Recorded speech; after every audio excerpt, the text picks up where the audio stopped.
Crowd noise, flashing lights, the opening chords of a legendary anthem ring out across a packed arena. The voice isn't Ozzy's. The face isn't Ozzy's. But the stage is lit like it's 1982.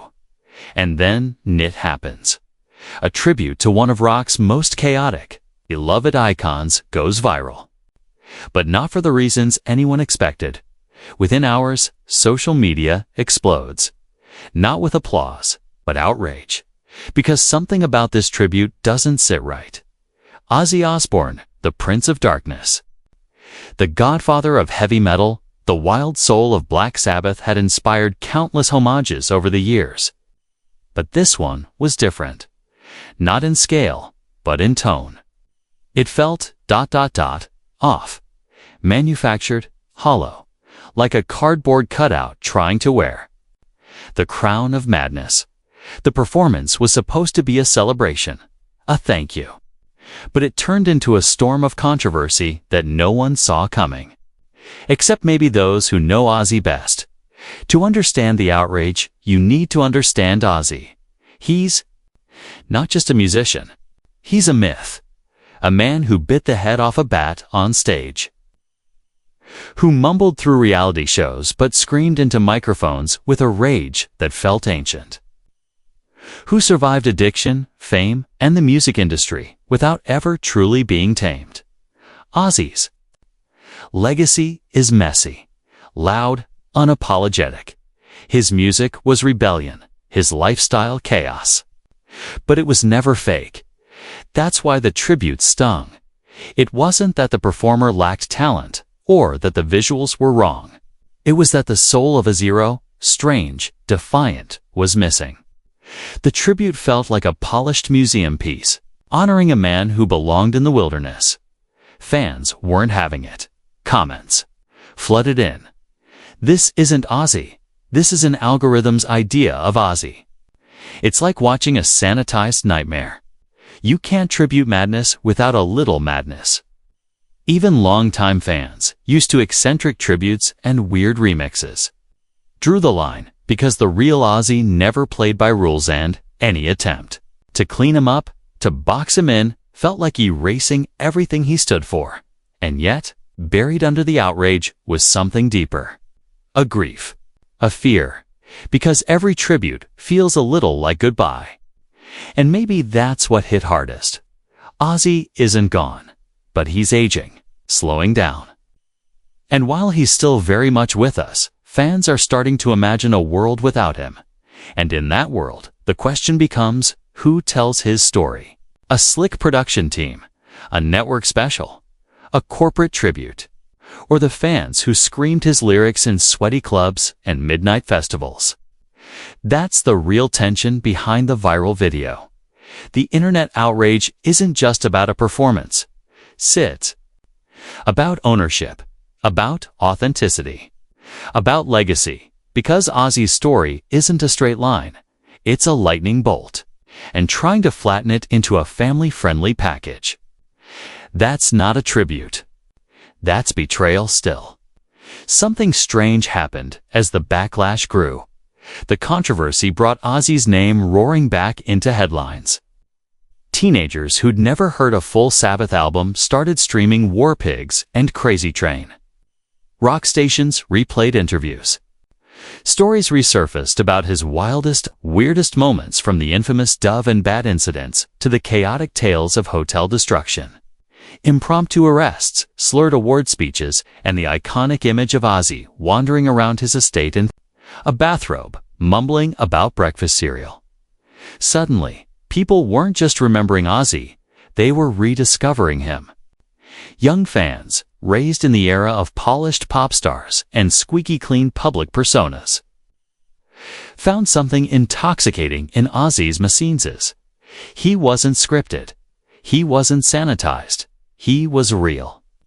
A relic of a wilder time, yes, but also a reminder of something raw and unfiltered that the world seemed to be missing, as documentaries began popping up on streaming platforms, dissecting his life and catalog. Clips from old concerts flooded TikTok and Instagram. Kids posted reaction videos to his most infamous performances, wide as they watched a man summon chaos from a stage with just a snarl and a riff. They laughed, they cringed, and then they listened, because underneath all the chaos, there was brilliance. Behind every scream was a story. Behind every stumble, a truth. Ozzy's music wasn't just noise, it was catharsis. It was the soundtrack of rebellion, heartbreak, survival. And now, in an era of curated perfection, it felt like rebellion all over again. For older fans, it was a strange comfort. Watching this new generation connect to Ozzy felt like witnessing a torch being passed not gently, but with fire and distortion. And it made the anger over the tribute feel justified. Because the world didn't need a cleaned-up corporate version of Ozzy, it needed the original chaos to remind us who we are when we strip the gloss away. And suddenly, Ozzy was more alive in the culture than he'd been in years. Not because of nostalgia, but because of relevance. Because his name stood for something no algorithm could replicate. Truth in the face of madness. Memes followed. But not the mocking kind. The reverent kind. Clips of Ozzy shuffling through his reality show, lovingly confused, became symbols of enduring legacy, not just a joke, but a journey. The man who once terrified parents now moved entire generations with just a look and a grunt. And suddenly, Ozzy was more alive in the culture than he'd been in years. Not because of nostalgia, but because of relevance. Because his name stood for something no algorithm could replicate. Truth in the face of madness. Maybe that's the irony. The tribute failed, but the outrage reignited the flame. The backlash, intense and raw, pulled attention not toward the sanitized performance but toward the beautifully imperfect man it was trying to honor. It reminded the world who Ozzy Osbourne really is not a brand, not a meme, but a force. A beautifully broken legend who never asked to be idolized, only heard. His fans didn't want a wax figure. They wanted the growl, the unpredictability, the humanity. And it raised a bigger question about legacy in the digital age. What happens when icons get filtered through corporate machines and come out looking clean? When legends get stripped of their shadows to make them safe for mass consumption? In Ozzy's case, the answer came loud and clear. They don't. They never will, because Ozzy isn't just music. He's culture. He's contradiction. He's the sound of rebellion echoing through generations. And you can't box that up for a tribute without breaking something sacred in the end. Maybe that's the most Ozzy thing of all. Chaos, noise, and a little bit of madness that refuses to die. Madness that doesn't apologize. That doesn't dress up to meet expectations. That shows up drunk, loud, and unapologetically human. That walks into a boardroom barefoot, laughs at PR advice, and makes millions anyway because you can't fake what Ozzy has. His kind of madness doesn't fade with time. It infects it, inspires it, becomes legend. And legends, real ones, aren't shaped by scripts. They're shaped by scars. That's why even the worst tribute couldn't erase him, because Ozzy doesn't live in the neat corners of curated legacy.